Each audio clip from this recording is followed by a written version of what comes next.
propósitos que eles vão nos trazer. E antes de mais nada, a todos os pais, né? Parabéns pelo dia de hoje.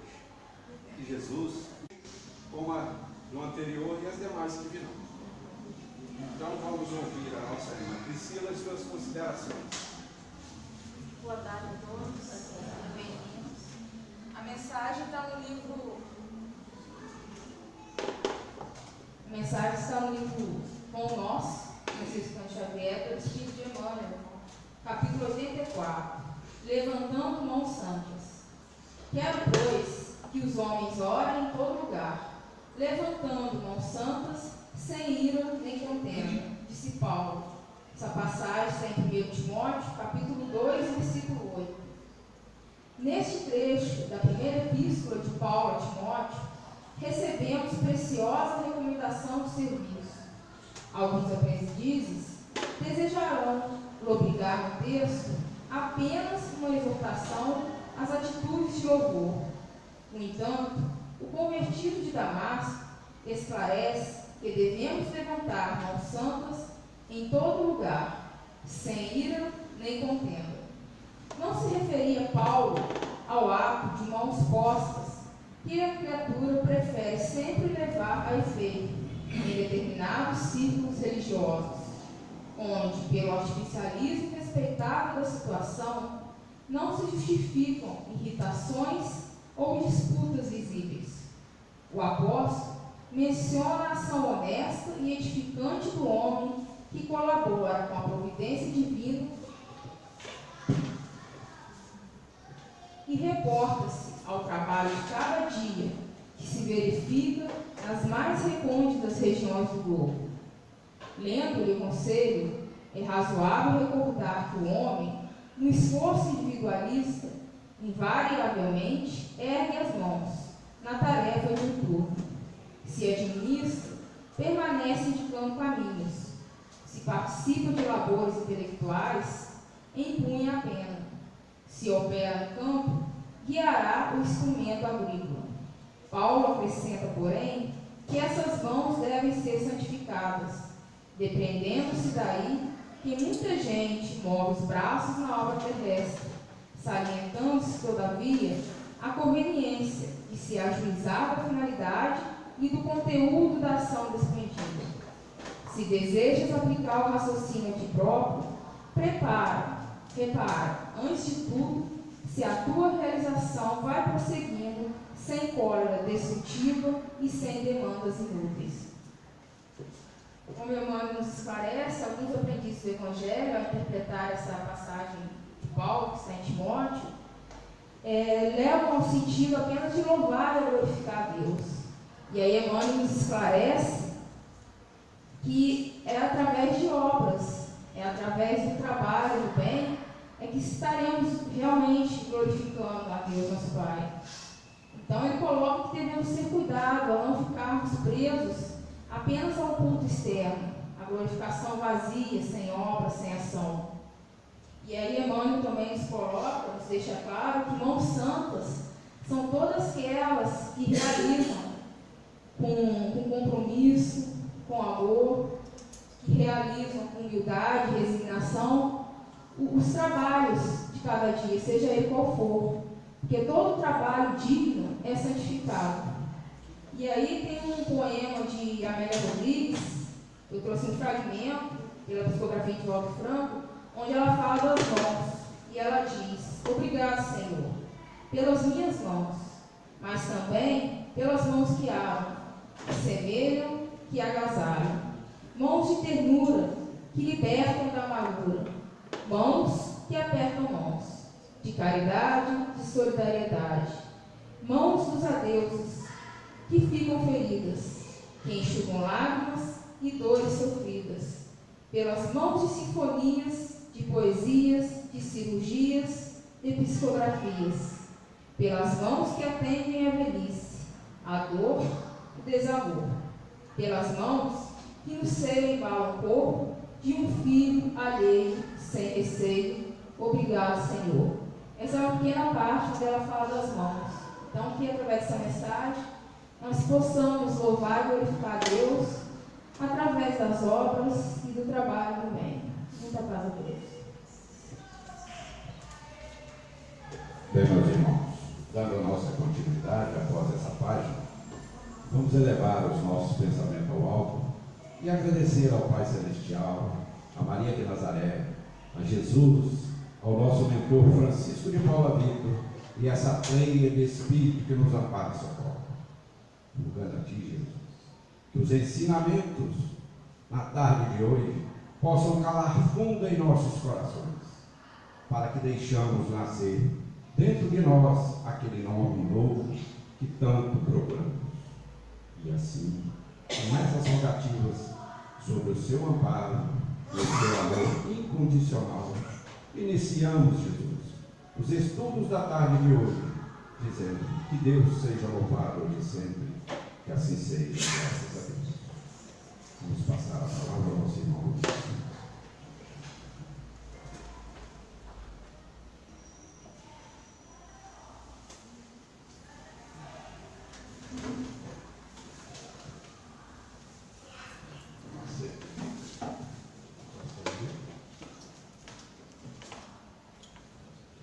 Muito bem.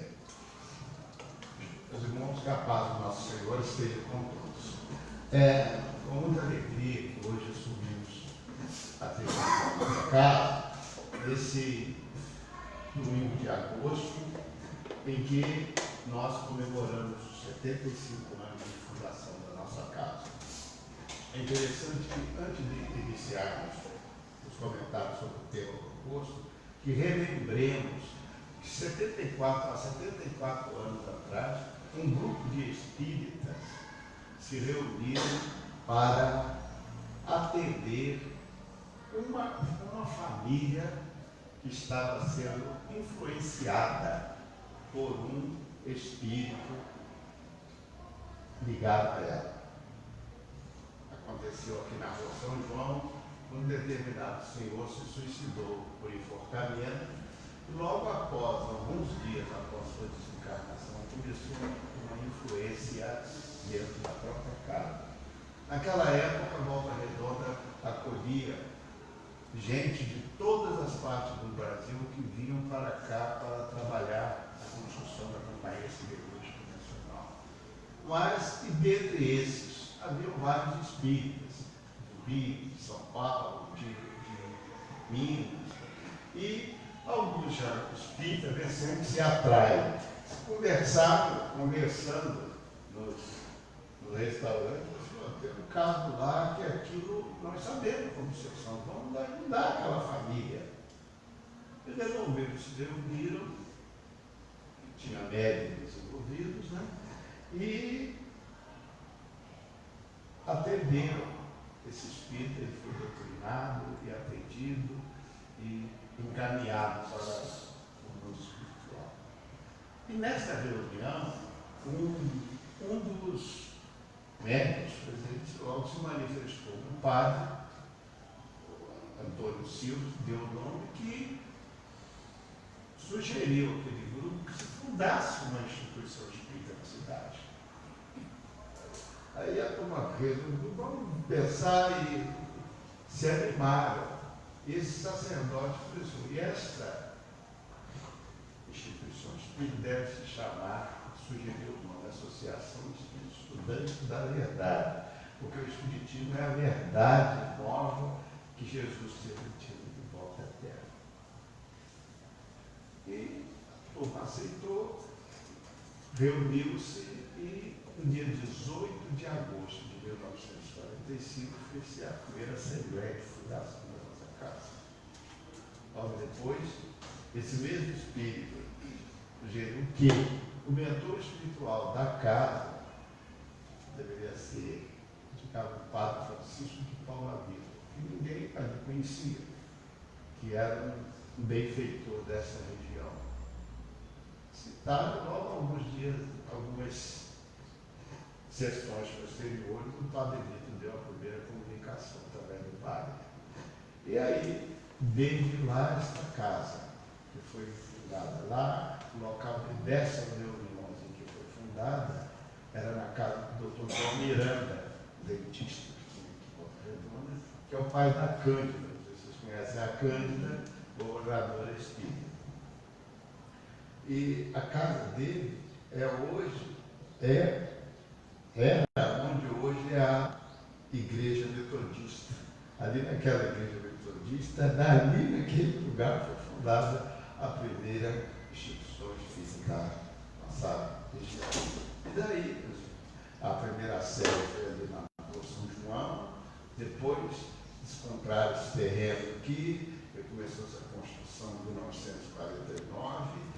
Quem fez o projeto desse prédio foi o doutor Hernando Guimarães Andrade, grande cientista do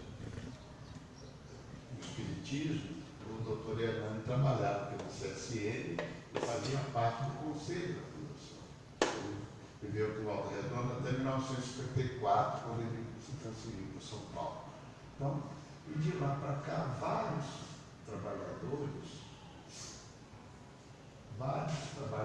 por onde passaram. Hoje nós temos aqui daquela primeira leva, né, dos fundadores, tem ali a Cecília, que não quer para seu gato, naquela época ela não era nascida, não. Né? Cecília, o pai dela, foi um dos fundadores.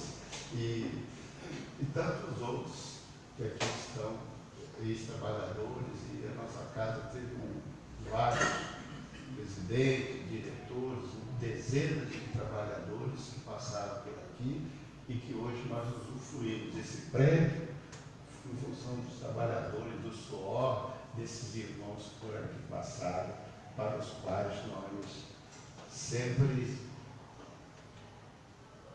emitimos a nossa prece de gratidão.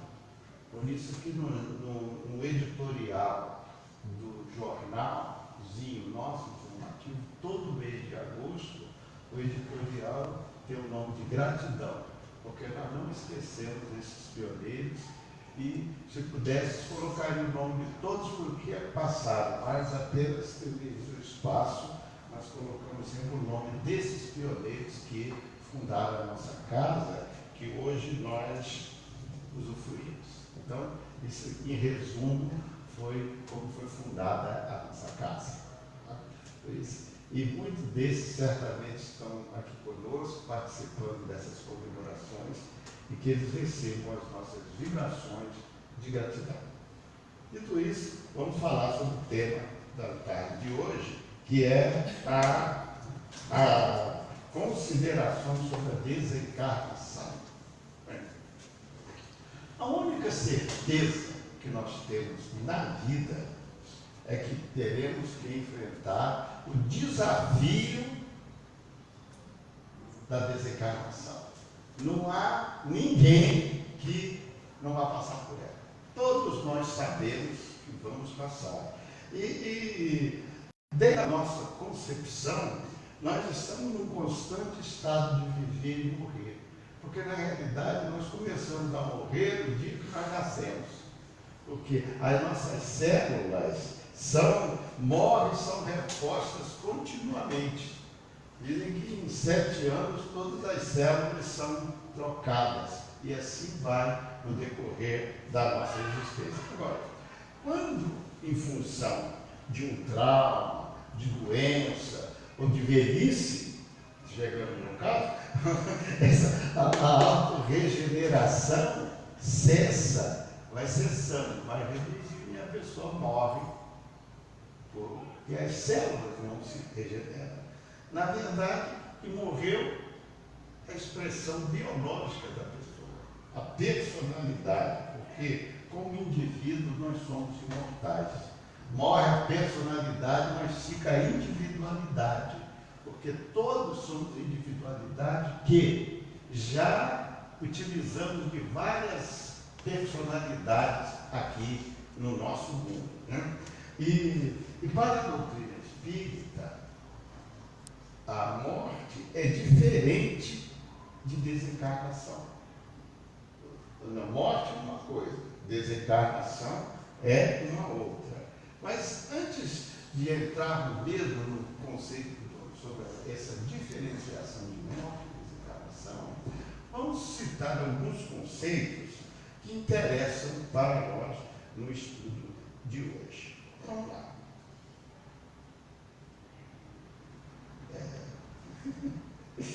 Interessante.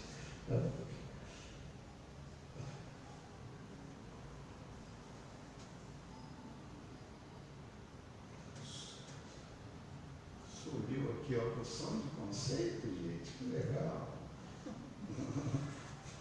Desculpa aí, mas...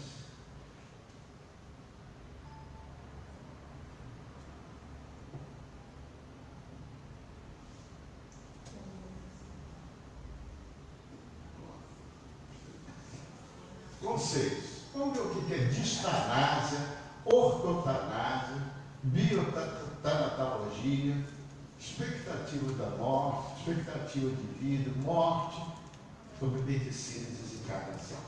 Vamos.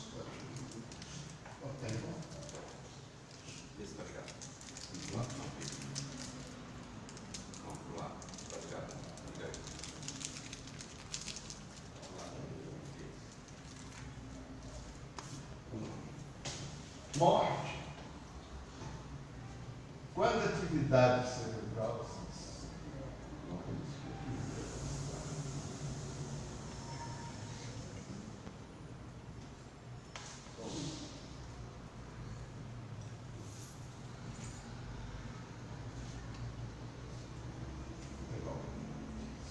não preocupar. Vamos ver o que é distanásia. Distanásia é um termo que indica o prolongamento artificial. Estou na frente? Tá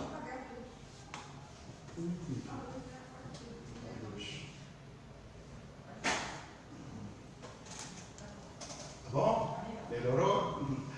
Distanásia é o prolongamento artificial da vida de um ser humano por meio de aparelhos ou de drogas. É quando a pessoa está independente, o seguinte, o prolongamento além dos conceitos dos limites naturais das condições orgânicas.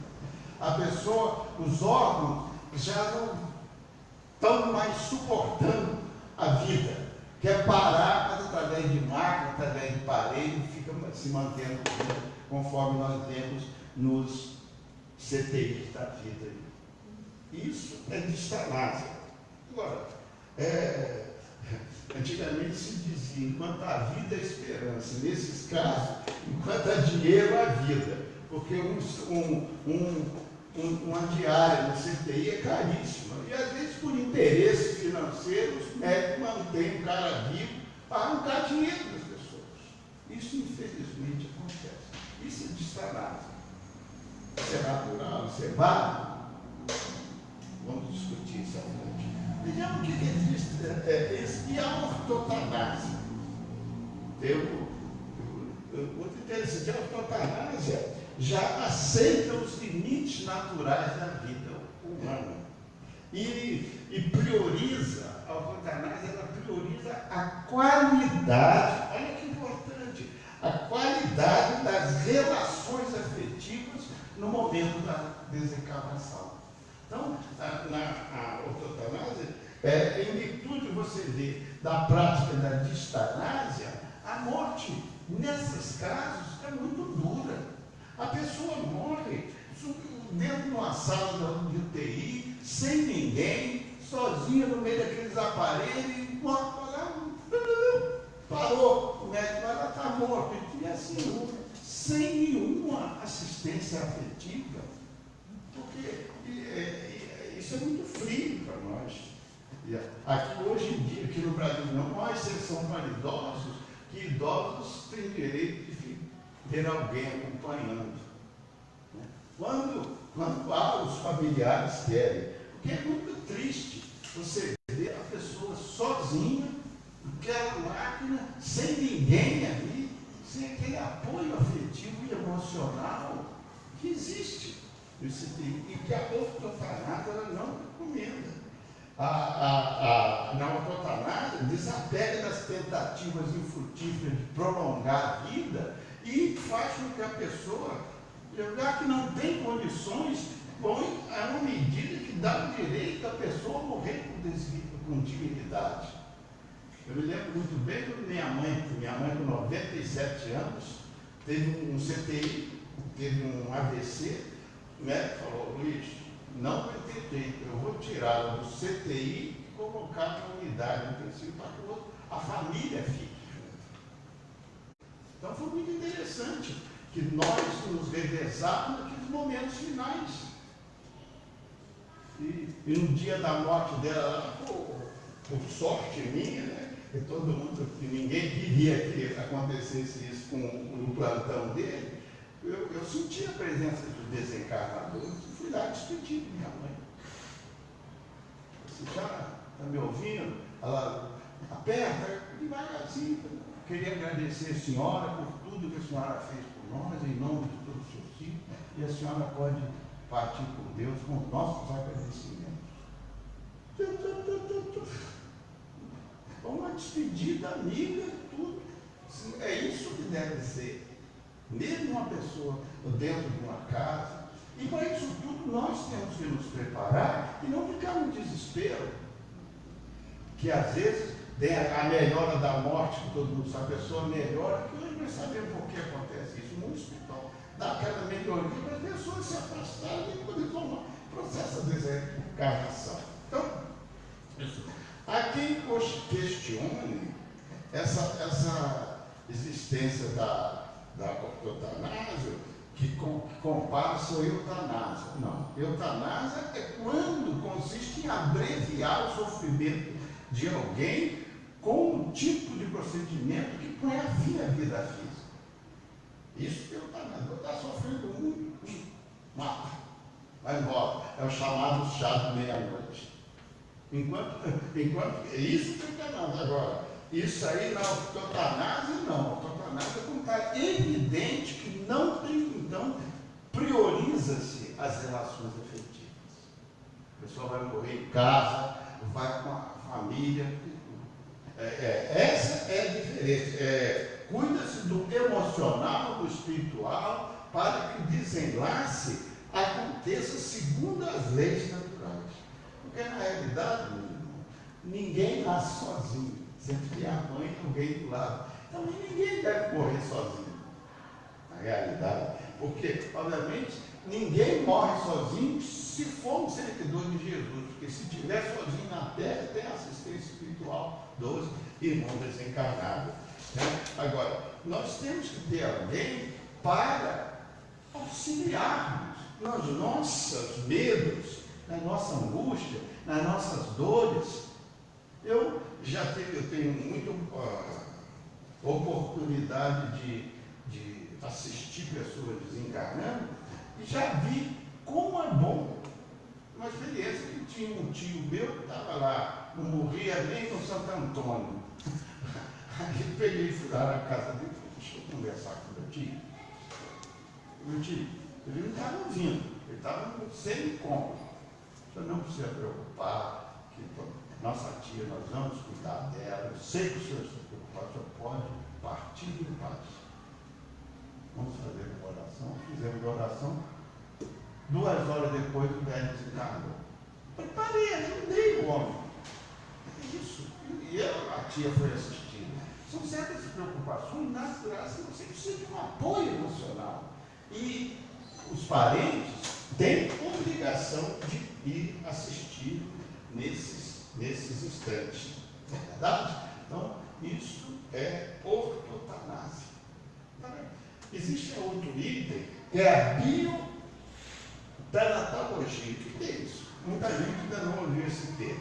A biotanatologia é a ciência da vida vista através da morte.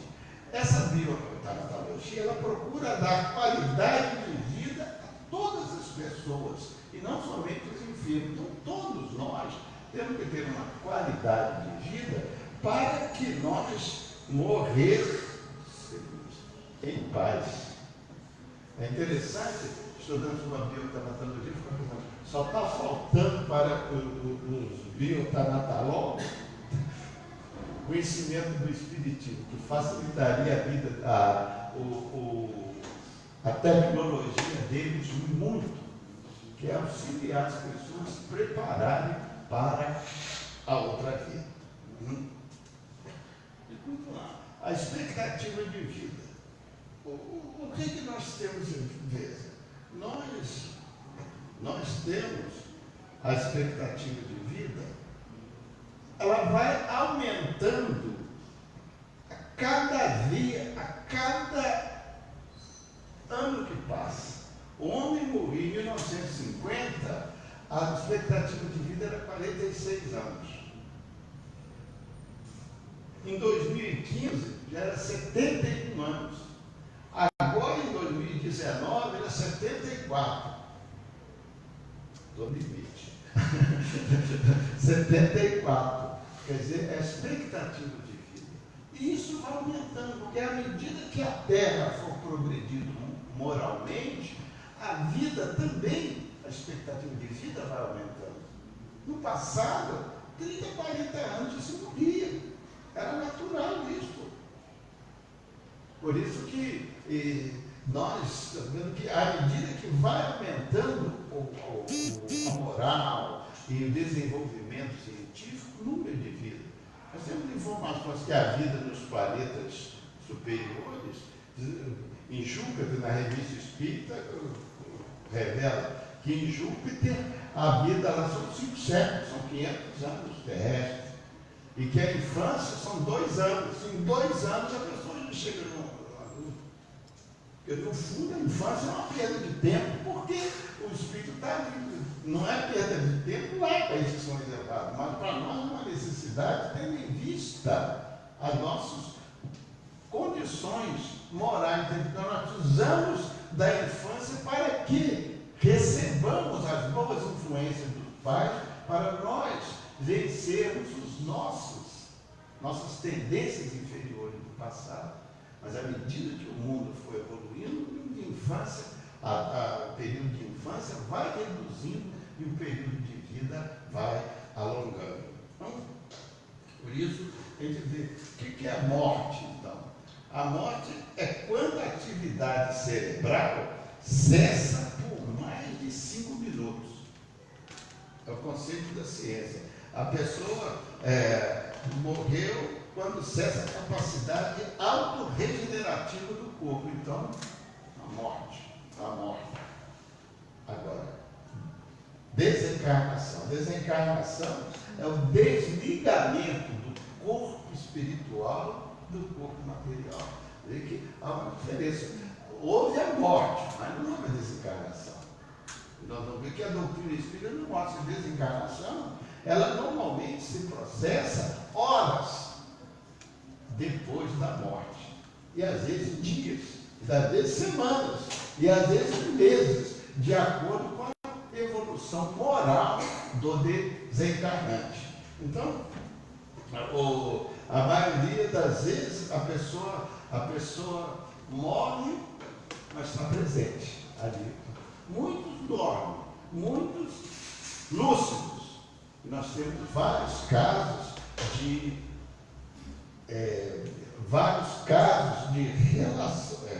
relatos de irmãos que desencarnaram e vieram dar seu testemunho. O Chico Xavier, na última fase da sua vida, que foi a fase da consolação, ele via só, atendia as mães desesperadas que perderam. Tem uns 30 livros do Chico. Eu tinha uns 40 livros só sobre desencarnações. Cada uma tem 40 vezes 30, 1.600 tipos de desencarnações diferentes.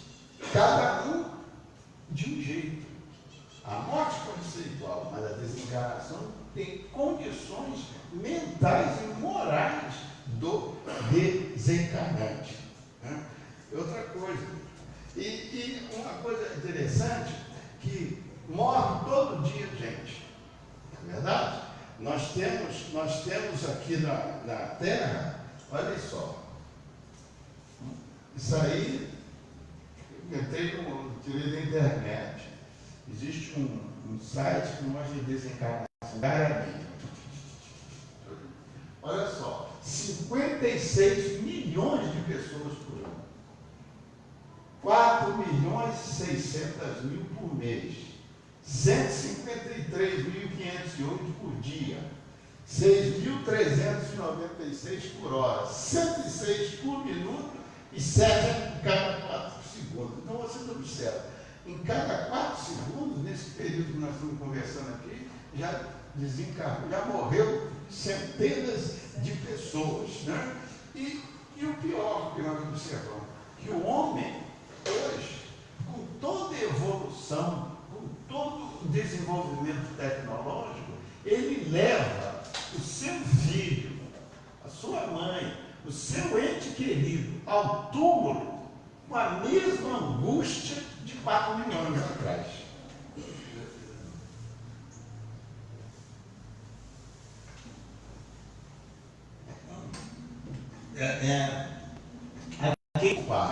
Por que o homem de hoje, com esse nosso conhecimento, do mesmo jeito as pessoas levam com a mesma angústia? Vocês em desespero. Eu que já estou mais velho, eu vou ao cemitério toda semana, porque meus amigos estão morrendo, estão partindo, então a gente vai toda semana, eu vou despedir.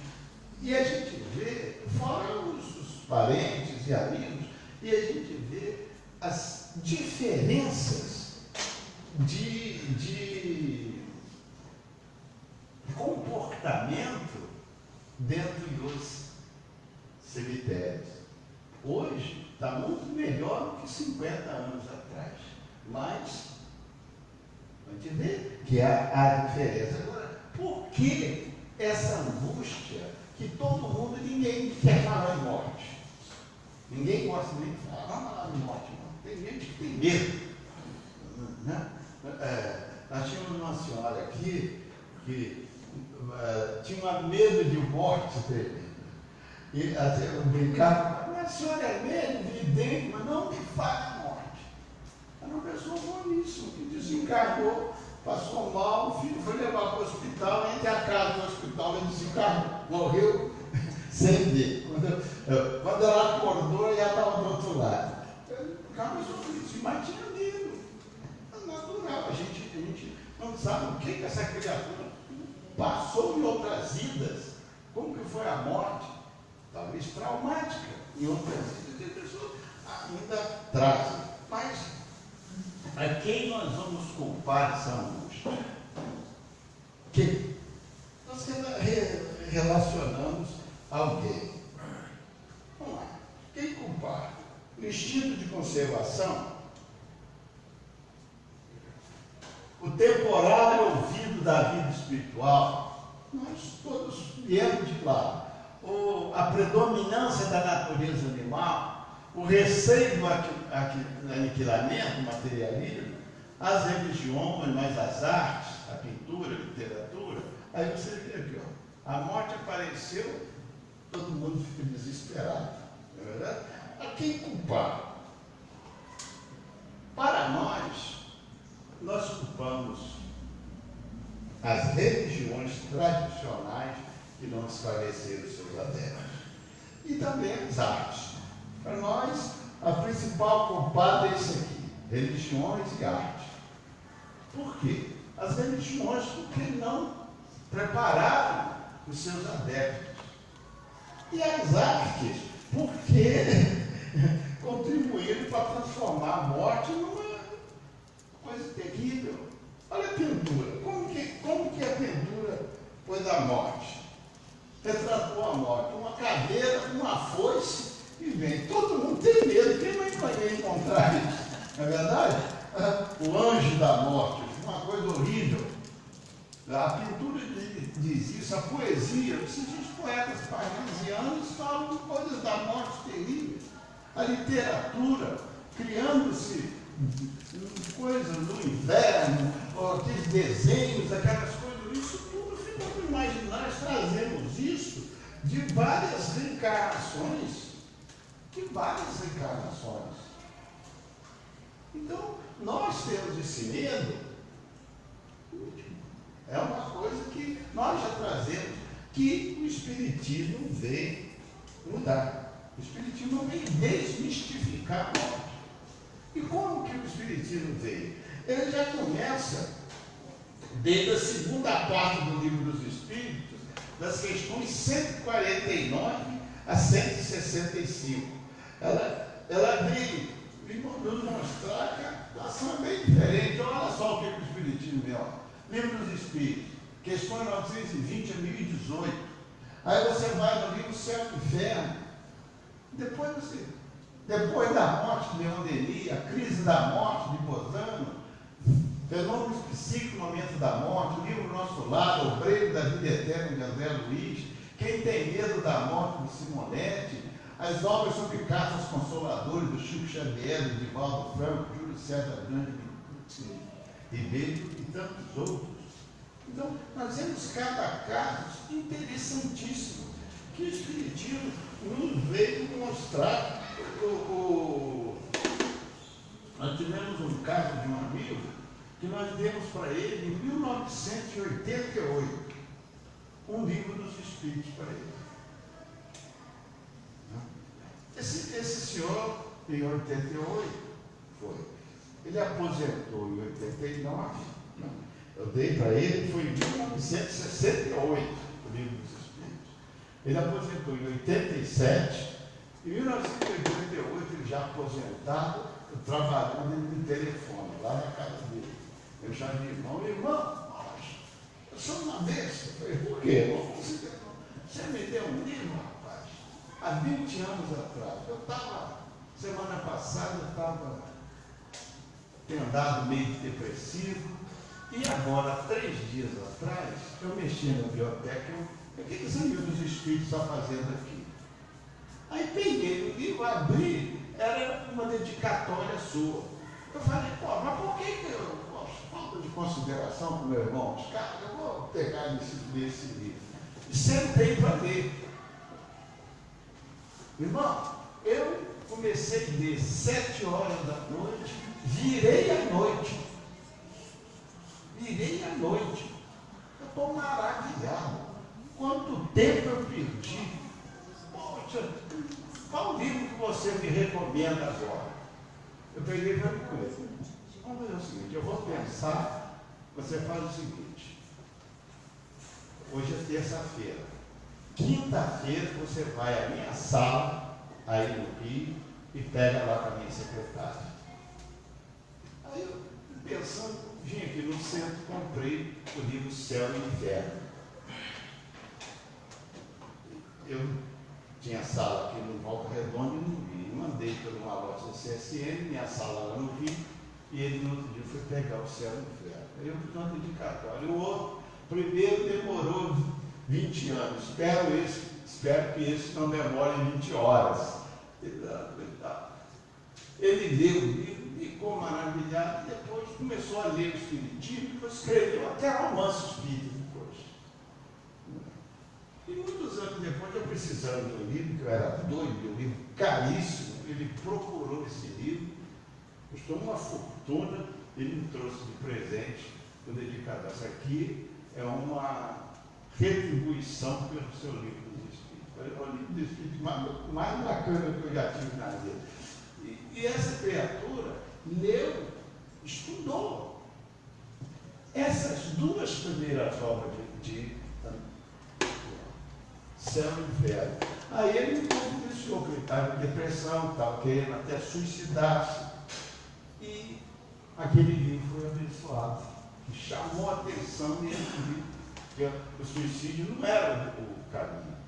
Você vê quanto é importante nós nos prepararmos.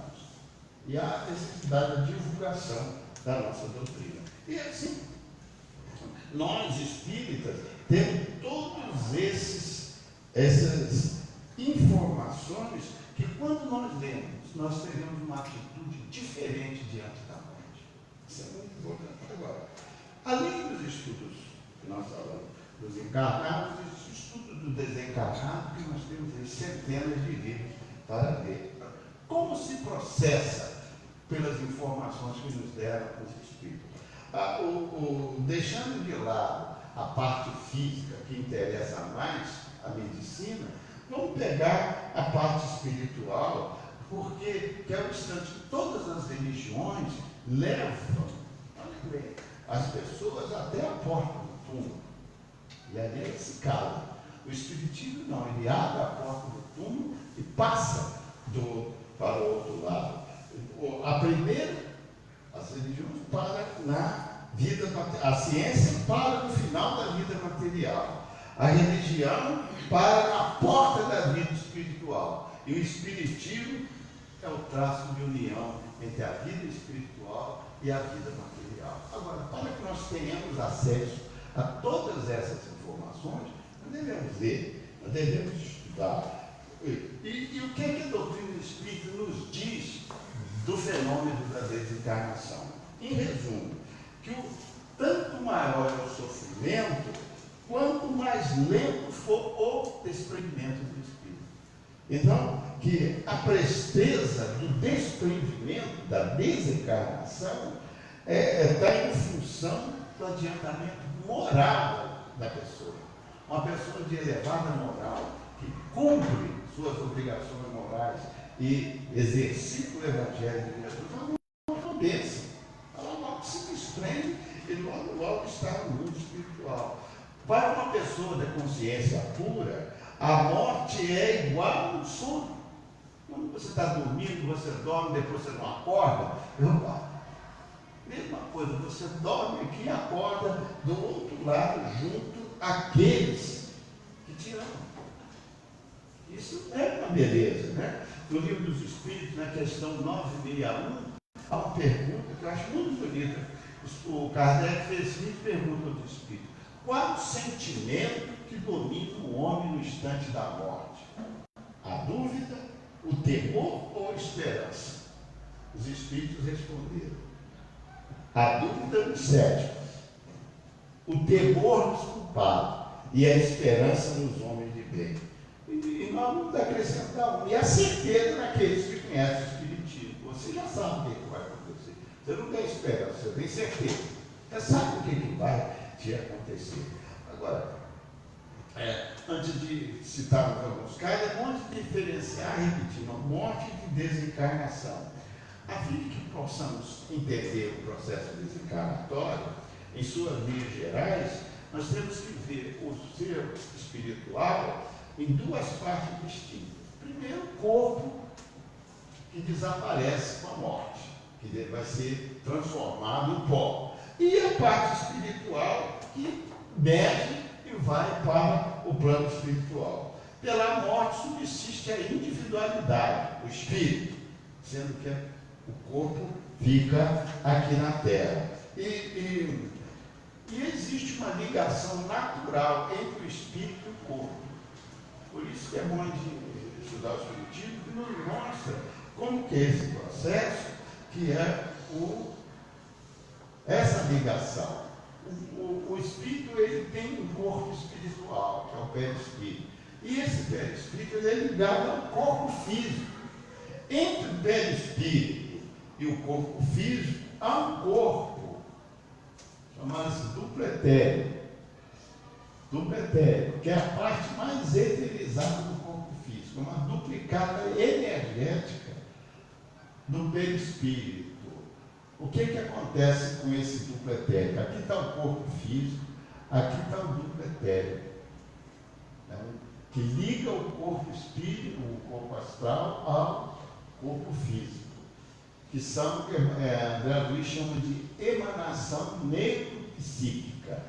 E esse duplo etéreo, quando a pessoa morre, logo ele começa a se desfazer, porque o corpo espiritual está ligado ao corpo físico através dessas emanações. E ele então começa a se desfazer, e aí o corpo espiritual vai se desligando. Agora você está dizendo o seguinte, meus irmãos, o corpo, ele é composto de trilhões de células. Todas essas células são ligadas ao corpo espiritual. A desencarnação se processa quando o corpo espiritual se desliga dessas trilhões de células. Então vocês observam, você morrer bom é assim, morreu não. O bom é você ficar doente e o corpo ir se desfazendo aos poucos. Porque aí você pode, nós não demoramos 9 meses para nascer, por que morrer tão depressa? A desencarnação é um processo que deve ser lento. Então, nós temos que nos preparar para isso. Agora, esse corpo do pretérito, quando ele se desfaz, fica só uma ligação principal, que é aqui do cérebro físico ao cérebro espiritual, que é o último que é desligado. Ele só é desligado pelos mentores espirituais, normalmente depois de 20, 24 horas após a morte. Que é um processo, esse processo, o corpo está lá no velório, né? O espírito está ligado. Muitos fluidos são absorvidos pelo corpo, aquele corpo que vai ser enterrado, para depois o espírito desligar, e aí se processa a desencarnação. Esses relatos estão nesses livros todos que nós citamos. E por esses relatos, nós observamos o seguinte: olha que coisa interessantíssima, que é um resumo, do nosso tempo, que a morte não é igual para todos. Cada um tem sua morte. Todos temos uma retrospectiva mental visual. O que é isso? Os Espíritos nos revelam que na hora da morte passa um filme das nossas vidas, desde o momento que nós nascemos até aquele dia. Tudo que você fez, que você pensou, que você... Tudo. Você vê aquilo em segundos. Então, é aí que você vê a calma de algum moribundo, você vê se você só fez o bem, só tem boa coisa, você vê aquele filme. Agora, se você fez o mal, vê tudo que você viu de propósito. Então, o que passa? Existe essa retrospectiva mental, visual, que todos nós passamos. E outra coisa, a morte não é igual para todos, porque cada um recebe de uma maneira diferente. Se explodir uma bomba aqui, todos nós morremos. Mas a desencarnação de cada um de nós é diferente. Nosso Senhor Jesus Cristo morreu numa cruz, todo ensanguentado, naquele meio de 2 ladrões, cuspido, escarrado, aquele horror, e foi recebido pelos anjos. Olha só o processo. Enquanto o fazendeiro Marcondes, que está no livro do Manuel Filomeno de Miranda, no livro Painéis da Obsessão, a descrição da morte do fazendeiro Marcondes, que está no hospital, assistido por freiras, orando, e a morte dele chega e entra um espírito das trevas com 2 cachorros, sugando, que solta os cachorros em cima dele, ele gritando ao dor, e ele arrancado do corpo e levado para as profundas do umbral, a chicote, já chicoteado, e asmado rezando, vai com Deus, vai para o céu, e ele indo para as profundas do umbral. Completamente um hospital chique, com madre, com padre rezando, tudo, e foi para o umbral. Enquanto os outros morrem numa lixeira, e é recebido pelo mundo espiritual. Em função de quê? Das condições morais que nós temos. Né? Essa retrospectiva que nós falamos, ela não é só dita pelos espíritos, como também por pessoas que já passaram pelo fenômeno de quase morte, gente que vai morrer afogada, salva, pessoas que já tiveram uma parada cardíaca, todos, quando voltam, vê tudo e relatam isso, as experiências de retrospectiva, e todos que passaram por isso modificaram a sua vida. Eu era de um jeito, agora sou do outro, porque eu vi o que aquilo espera. Então todos teremos essa retrospectiva. Outra coisa que nós vemos é a presença de entes queridos. A presença de entes queridos é uma coisa muito bonita. As pessoas vão começar a ver os pais.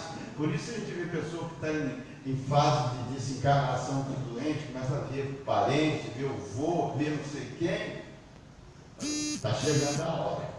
Porque os entes queridos que vêm buscar, isso aí é uma coisa bonita, não é verdade? Ou ausência de sofrimento, pessoas novas acordam no plano espiritual, outros não percebem desprendimento, está passando mal, dormindo, quando vê, está no mundo espiritual. Há casos bonitos. Tem um caso muito interessante do Dr. Romeu Amaral Camargo. Foi um grande espírito, ele fora pastor e depois se converteu ao espiritismo, escreveu vários livros. E o Romeu era médium e ele teve um infarto e morreu.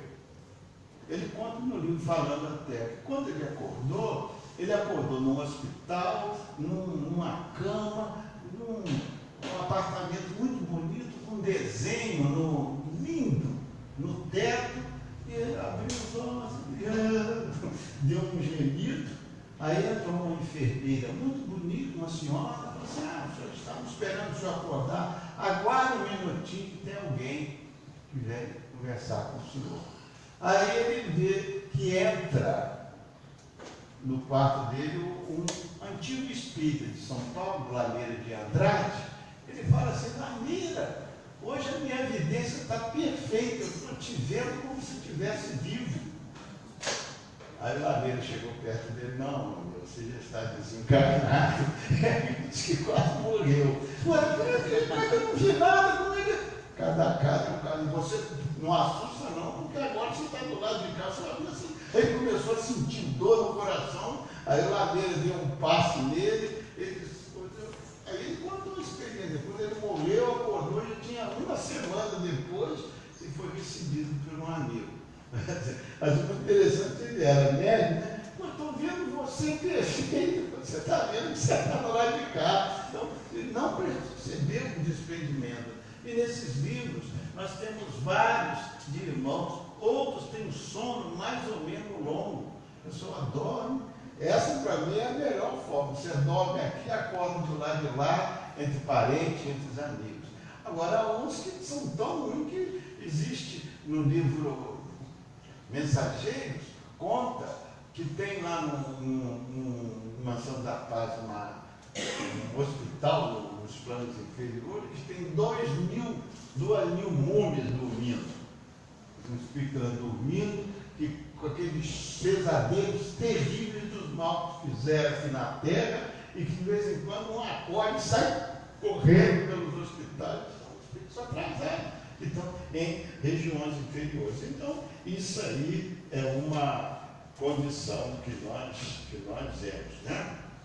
Agora, outro caso, que é o sono, esse sono, quase todos os espíritos passam por esse período de sono. Um pouco menos, um pouco mais.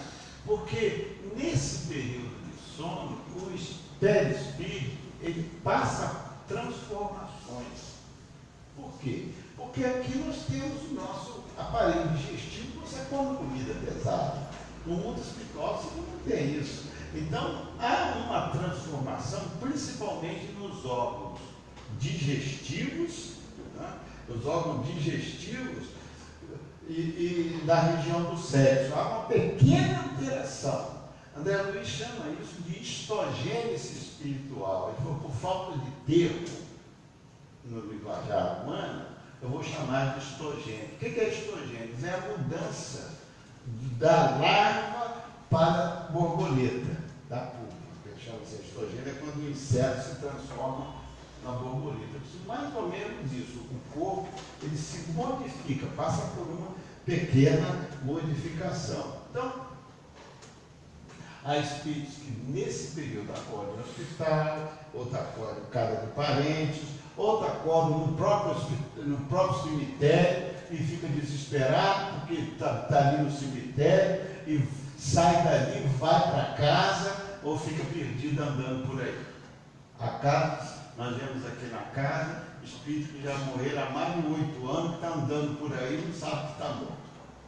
É esclarecido aqui. Outros vão para casa ficar açucrinando os parentes, sem saber que está morto. Isso tudo nós temos isso aí. Outra coisa que nós observamos, continuam na forma humana, a pessoa desencarna e engraçado que eles se veem com um camisolão, com coisa que tivesse. E lá no plano espiritual que eles pegam roupas.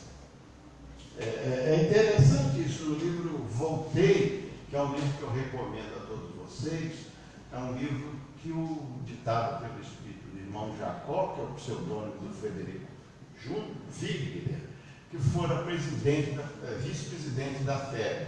E ele aqui na Terra tinha lido as obras de André Luiz, até o Mensageiros, já tinha lido até o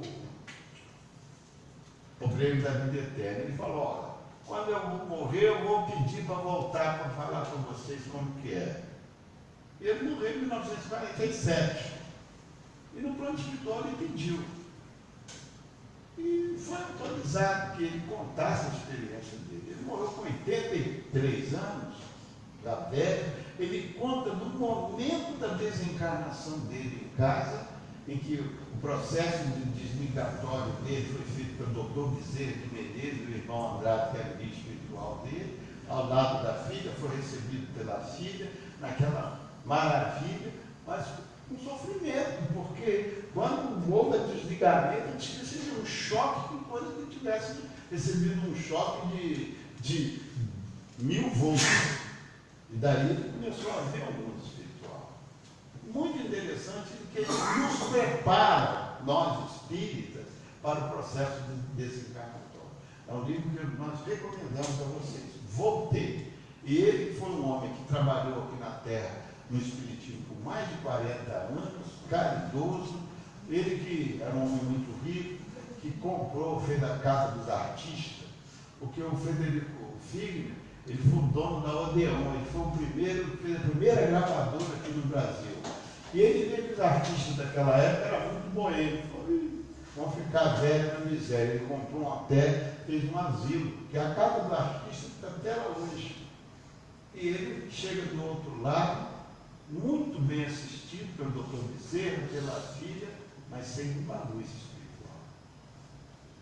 Mergulhadíssimo, que ele foi levado por uma cidade espiritual, todo mundo tinha luz e ele apagadão. Ninguém nunca citou nada, mas ele conta que ele sentia vergonha. Aí teve que entrar numa escola de iluminação. Quando ele veio aqui na Terra, aí que era lançado, porque os amigos não falam dos nossos defeitos, os adversários sim. Ele que era doutrinador aqui na Terra, quando ele foi no umbral, você, Frederico, cadê sua luz? Aí ele gozava, e ele disse que era lançado na casa dele erro que ele cometera na adolescência. Olha que ele morreu com 80 e tanto. Erro que ele cometeu quando tinha 17 anos, o sujeito lançava na cara dele. E aquilo doía. Ele chorava, até que ele teve uma modificação interior, que ele começou a se iluminar. É um livro interessantíssimo que nós recomendamos a vocês. Então, há casos de espíritos que morrem, pensam que estão encarnados. Há casos interessantíssimos. No próprio livro Mensageiro, tem um caso do Emildo, que o André Luiz e o Aniceto entram no necrotério, está um espírito bom, fica levado lá para o corpo, uma moça de olho fechado. Aí eu vim aqui buscar minha noiva, mas ela não quer sair. Aí o Aniceto fala, sabe, nós somos um novo médico que vim te atender e tal. Deu um passe nela, o espírito dela, ela adormeceu, ela pegou e entregou o noivo a levou para o mundo espiritual. Ela não, era uma moça boa, mas não tinha preparo nenhum para a morte. Veio o noivo buscar e ela tem medo. Eu mesmo tenho uma filha que disse que se eu morrer, faz um favor e não aparecer para mim, não, eu tenho medo. Não é, velho? Então, são pessoas que não estão preparadas para isso. Então, as pessoas têm que ter esse preparo para receber essas pessoas. E nessa sua vida de mônica, nós vemos, há uns 3 anos atrás, tivemos um caso aqui muito interessante de um senhor que veio aqui e estava passando mal. Ele passou lá, pediu uma vibração, aí se manifestou o Espírito lá. Olha só, gente, a importância de nós nos procedermos no velório.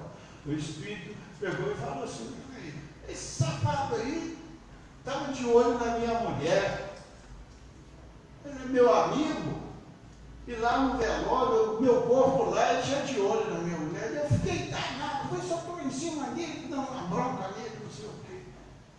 Olha só, ficou de olho na viúva. E esse espírito desenganado, o sujeito não estava nem, sabia se estava morto, se estava vivo, mas estava querendo defender a mulher dele. Que aí foi. Não.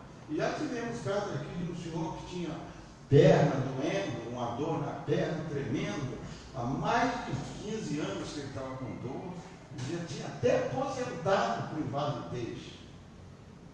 E ele entrou aqui na casa, pediu uma ocupação e veio um espírito, que eu estava ajudando. E o espírito disse assim: sou eu mesmo que estou fazendo dor na perna dele. Por quê? Por que você está fazendo isso? Esse safado roubou a platina que estava na minha perna. Logo que eu morri, mal pulmonoso com governo, foram lá e arrancaram. Olha só, isso há mais de 20 anos, lá embaixo do Piraí. E o sujeito com dor na perna, aí depois foi convencido, ele disse que ia embora, aí eu chamei, escuta aqui, eu fui curioso, escuta aqui, chamei ele particularmente. Onde que o Espírito falou isso aconteceu, o cara ficou branco. Ele falou, é verdade. Foi isso que aconteceu, foi esse Espírito que estava influenciando o Senhor. Para você dizer como acontece, a vida continua. Tivemos outro caso aqui de relógio, um policial, um sujeito foi atropelado, roubou, o corpo estava lá, o policial chegou, pegou o relógio dele. E ele estava em cima do policial, que tinha tirado um relógio de estimação. Houve um problema, ele falou assim: o senhor tirou um relógio alguns anos atrás, alguma coisa, o cara falou: o senhor tem esse relógio? Tem, então o senhor devolva para a família. Aí o espírito, porque esse relógio foi herança do avô dele, ele queria passar ao filho dele. Então foi o seguinte: sabe que nem pode falar, e o sujeito deve ter devolvido, porque a situação muito. Então são certas coisas, muitos, que a vida continua, e nós temos que ter cuidado com aquilo que. Então, nós temos que ter cuidado, porque os nossos atos, nós que perdemos entes queridos, os nossos atos repercutem na vida do desencarnado. Então, nós vemos assim, que tem que ser de bom, pensamentos bons de amigos no velório, descontrole de parentes, isso tudo prejudica. Tem pessoa que fica presa a dar. Outro dia, alguns anos atrás, morreram 2 vizinhos meus. O rapaz estudava lá em Viçosa e bateram no carro, de carro, morreram os 2 rapazes. No dia do enterro, todas as 2 famílias católicas. A mãe de num desespero, numa gritaria que Nossa Senhora. A dona envelheceu. Em uma semana ela envelheceu 15 anos. Até hoje, uma velhota. A outra também católica, mas tinha fé. Meu filho está com Deus. Então a gente vê como que a mulher pegava o retrato do filho ficava andando em volta do caixão, no metáforo do filho, o desespero dessa alma desencarnada. Como foi prejudicado esse espírito? Enquanto o outro não. Tem uns que ficam guardando coisas toda a vida dos parentes, não mexe, aqui é do papai, aqui tem. Pai, gente, de todas essas 1.500 informações das cartas, dê o que é meu para um necessitado, que isso gera felicidade para mim. Então, ele vai guardando, guarda isso, guarda tudo para os pobres que tem. É essas coisas que tem essas relíquias. E outra coisa, referência aos mortos. Nós não devemos falar mal dos vivos, e muito menos dos mortos, porque você atrai. Então, são nesses detalhes que nós temos que ter cuidado. E, para encerrar, porque tem uma homenagemzinha aos pais, nós vamos ao seguinte: sabe que a morte, a duração do nosso tempo, ela pode ser antecipada, pode ser postergada e dada na época certa. Raro de nós morremos na data certa, porque normalmente todos nós não completamos a nosso tempo. Por quê? Por causa do nosso pensamento, por causa dos nossos maus hábitos. Tem mãe que fica preocupada com o filho porque o filho não chegou. Aí fica sem dormir, reduz o tempo de vida. E o filho está feliz da vida lá nas farrinhas dele. Que anda. Tem pessoas que preocupam demais e isso prejudica a si mesmas. Outras comem demais, outras bebem demais. E aí vai isso tudo. Reduz o nosso tempo aqui na Terra. E isso dá dificuldade. Então nós devemos trabalhar para que sejamos ter uma morte na época certa. E não antecipada. O suicídio intencional, que é o suicídio, é o suicídio inconsciente, que é o vício, a bebida, os maus pensamentos, isso tudo prejudica o nosso corpo. E finalmente, há casos que podem ser prorrogados. A pessoa veio com um determinado tempo e a vida lhe permite que dá mais alguns dias. No livro Obreiro da Vida Eterna, há o caso da Albina, que já estava todo o processo desencarnatório já processando por uma ordem superior para atrasar, que ela deveria ficar mais algum tempo. Aí os espíritos que já estavam desligando tiveram que trabalhar. Por quê?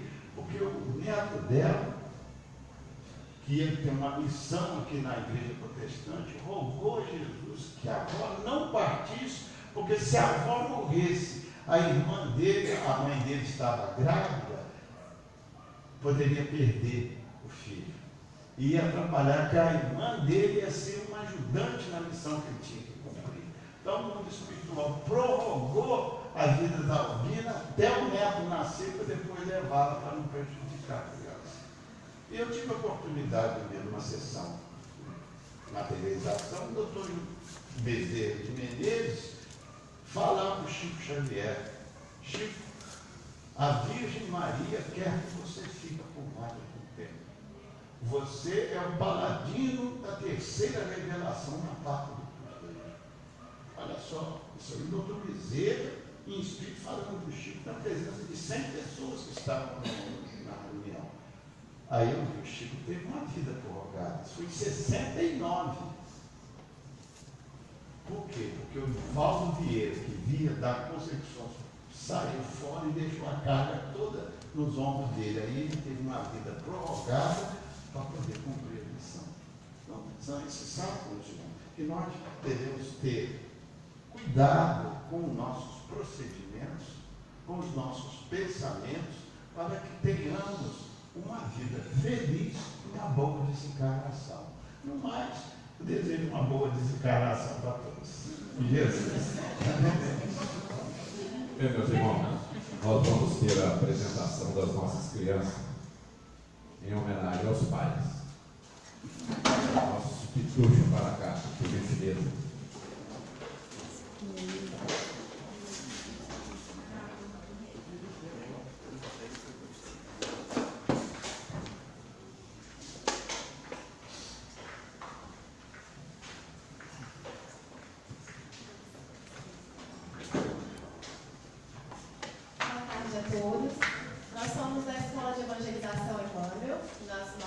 as tias estão ali atrás, escondidinhas.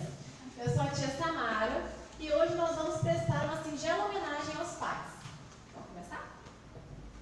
Pai, uma palavra tão pequena, mas um significado enorme de amor. Pai, eu agradeço pelos abraços, risos, alegrias e momentos especiais a cada dia. Pai, obrigada por orientar meu caminho, feito de lutas e incertezas, mas também de muitas esperanças e sonhos. Pai, a vida é uma viagem que fazemos juntos. Obrigada pelo carinho, sua dedicação e seu amor. Feliz Dia dos Pais!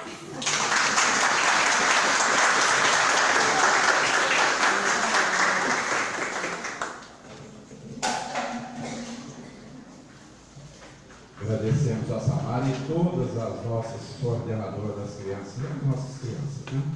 Chegamos ao final dos nossos estudos na tarde de hoje. Agradecemos a presença de todos que nos proporcionou esse estudo no domingo. A Priscila pela página inicial, e ao Luiz por essa bela pesquisa e estudo que nos trouxe. Que realmente isso possa calar fundo dentro de cada um de nós, né?